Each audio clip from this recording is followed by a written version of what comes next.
Have you ever been stuck between two choices where the best answer just isn't obvious? Well, it turns out there's a simple math concept that can cut right through all that confusion. Today, we're gonna unlock a real-world superpower, systems of linear equations. I want you to imagine this. You've just landed, you are so ready for your vacation, and you walk up to the car rental counter. You're looking at two different pricing plans. One looks way cheaper up front, but the other has a lower per mile cost. So, how do you decide? And this isn't just some made-up math problem, right? This is a real choice with real money on the line. Okay, so let's break it down. You've got Company A. Their flat fee is lower, just $125, but they charge you a little more for every mile you drive, $3.25. Then there's Company B. They start off looking more expensive with a $150 fee, but their per mile rate is a quarter cheaper, just $3. So, which one actually saves you money? Well, the answer, as we're about to find out, really depends on your travel plan. So here's our game plan for today. We're going to start with this rental puzzle, figure out what the break-even point is, and then we're going to explore count 'em, three different ways to solve it. By the end, you're going to have a brand new toolkit for making all sorts of smarter decisions. You know, this rental dilemma is the perfect example of what's called a system of linear equations. Now, don't let that name fool you, okay? It just means we have two different situations we can describe with simple straight line equations. And solving the system is really just about finding that one single point where both options cost the exact same amount. So the whole key to solving our puzzle is finding this break-even point. This is the magic number, the exact number of miles where the total cost for Company A and Company B is identical. Once we know that number, the best choice suddenly becomes crystal clear. Now, in the language of math, this break-even point has a cool official name, the point of intersection. It's that single spot on a graph where the line for Company A crosses the line for Company B.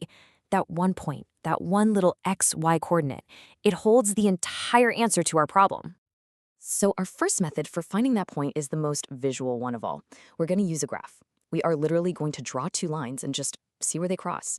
It's a fantastic way to actually understand what's happening with these costs. And the process is actually pretty simple. We just write an equation for each company's price plan, we plot both of those lines on the same graph, and then we pinpoint the exact spot where they meet. That's it. That's our solution right there. And check it out. This graph shows us the answer perfectly.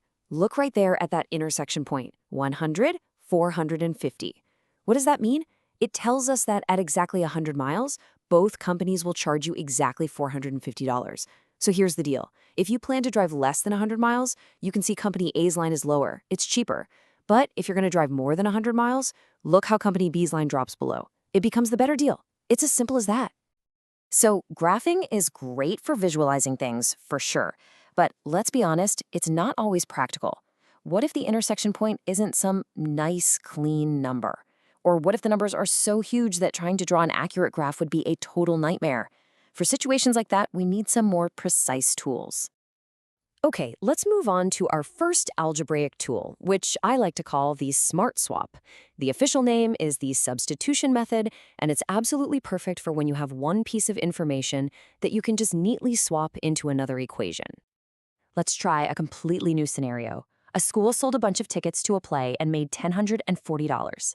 We know exactly how many adult tickets and student tickets they sold, and we have one extra clue. An adult ticket costs double what a student ticket costs. This kind of setup is just tailor-made for substitution. So this problem gives us two equations. First, you've got the total money. 64 times the adult price, we'll call that X, plus 132 times the student price, we'll call that Y, equals 1040. And second, you've got that clue about the price. X is equal to 2Y. Now, notice how that second equation has X already by itself?